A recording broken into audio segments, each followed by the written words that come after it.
What up? K-Rugs, the sober dog, yeah! Coming at you inside a baseball dugout. As you can see, this dugout is about, I don't know, 16, 17 feet by about 10 feet. Got the fence, the wall. I put up a video about solitary confinement recently, and I put up a post about solitary a while ago. This dugout is twice as big as the cell, that I did my solitary time in. Me and another bunkie. A lot of people have been asking me questions about solitary, so I want to give you guys a little bit of my experience in solitary and how it was. You're put in a cell either by yourself or with a bunkie, depending on if you're in there for a long time. Usually in New York State, when I was in there, 30 days or less was a short time, 30 days or more was a long time, and if you're in there for more than 30 days, you're put in with another person. You could refuse to be in there with another person, but you get more time added on. You're in a cell, half the size of this, 2 beds, in the corner is a shower and a toilet and a sink. 3 times a week, well, to start twice a week, the shower turns on for 20 minutes. The first 5 minutes are ice cold. So then it's 15 minutes. You got to jump in. You got about 7 minutes, and then you got to get out right at about 7 minutes. So you give your bunkie 7 minutes to shower. And then you got to stand there and change or do whatever the hell you got to do in front of your bunkie. Go into the bathroom. We take a sheet and we put it up to try to cover it. But you still got to smell, see, hear, taste everything that other person's doing. You're in this room, you're allowed 5 books. If you don't have books that your family sends you, they come around with a book cart once a week. If you're lucky, you're gonna get, a couple of old James Patterson books or whatever, but most of the time it's a Spanish book or a Russian book that's left or something from 1950. The guards bring meals 3 times a week. 3 times a day, 7:30 a.m., 11:30 a.m., and 4:30 p.m. From 4:30 p.m. to 7:30 a.m., there's nothing to eat. Now, it might not seem like a long time, but it's a very long time when you're starving and you're hungry, and the last meal you got at 4:30 barely filled you up. And all 3 meals combined are probably 1,500 calories. My first solitary trip, I was in for 123 days straight. I went in at 255 pounds. I came out at 204 pounds. 4 months, I lost almost 50 pounds in solitary, just on the meals they provided. I did a total of 5 trips in solitary confinement, the longest one being that 123 days, the next longest being 113 days. So right about 4 months, both of them. Absolutely miserable, grueling, painful, the worst experience of my life, hands down.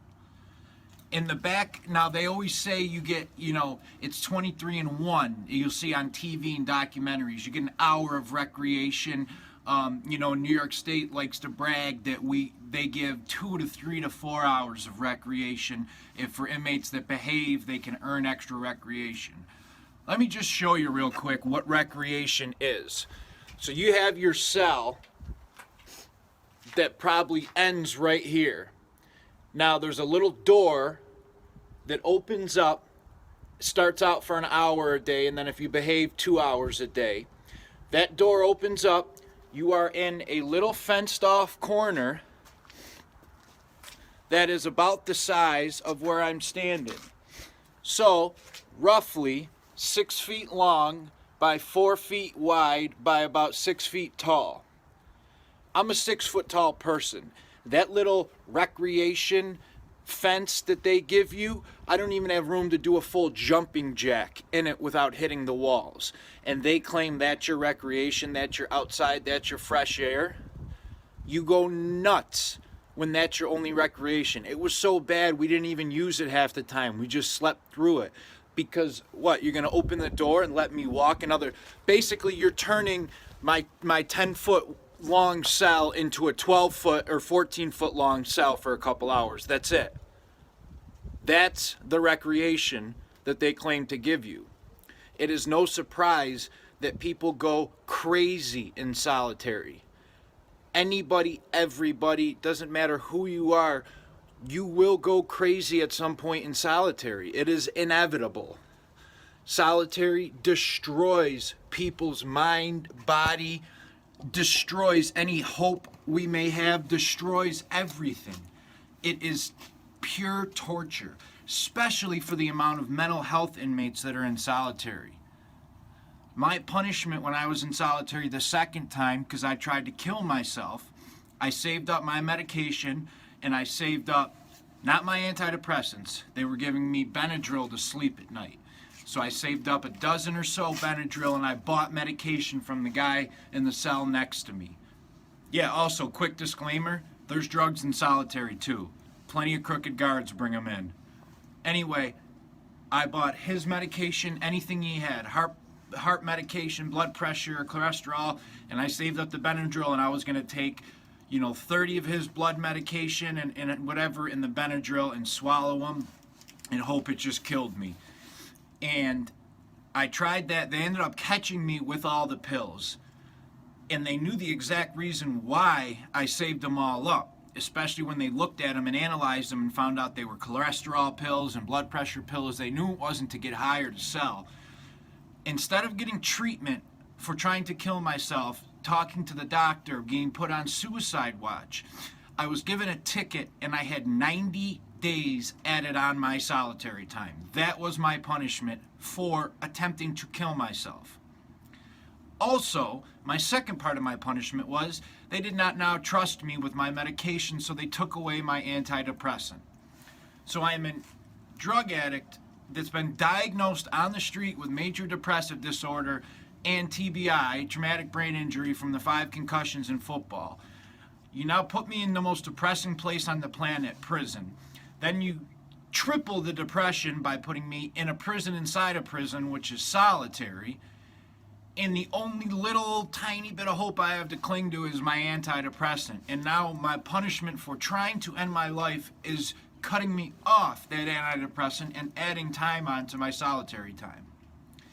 This is how and why our system does not work, and how and why solitary makes it that much worse for people.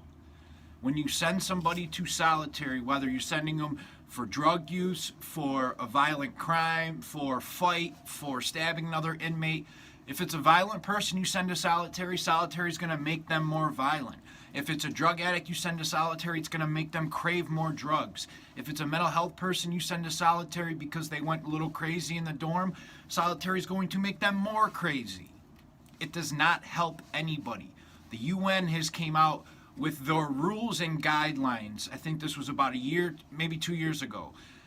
Their studies, their doctors, their psychiatrists that did all these big studies and all these tests and everything have concluded anything over 15 days in solitary is cruel and unusual punishment equivalent to torture.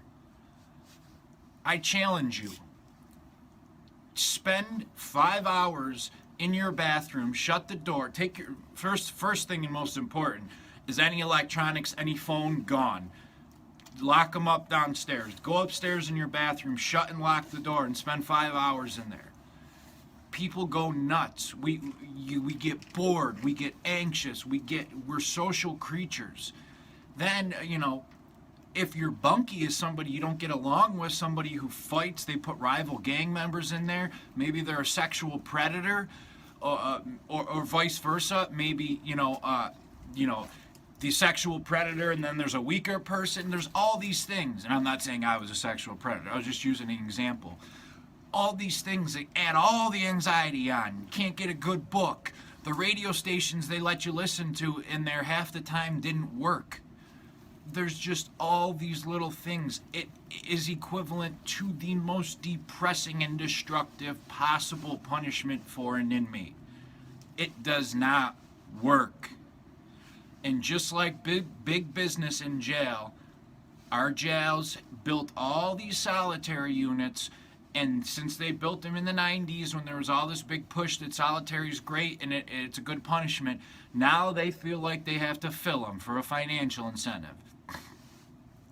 That is, again, why the whole system, there's so many levels and layers of BS that don't work. We need to really revamp this. Drug addicts need treatment in jail. Violent criminals need anger treatment, depression treatment, anxiety treatment. If I'm going to be in prison and punished for my crime, which I agree with, I made a mistake, I should be punished, then why not give me the treatment? I'm forced to be in there anyway. I'm forced to have some type of job, so force me to go to treatment. It might not work for everybody, but at least seeds are being planted. This is the type of stuff that we need to help our system. Solitary is miserable, awful, brutal. The other miserable part about solitary is the cycle of it. I'm a drug addict in jail with no treatment, so I use drugs all the time in jail. I failed my first drug test and my punishment was 30 days in solitary. I went to solitary, I smuggled drugs in solitary with me, sleeping pills. They caught me with those and added more time on. You know, I'm not blaming them or the system. I broke the rules, so I had to be punished. Then I got what I just explained about the suicide and the pills, so I got 90 more days added on, 150 total. They ended up letting me out after 123 days because they give mental health time cuts, which means for people that are on depression meds and have, diagnosed depression and stuff, they try to lessen their time because they know they go crazy.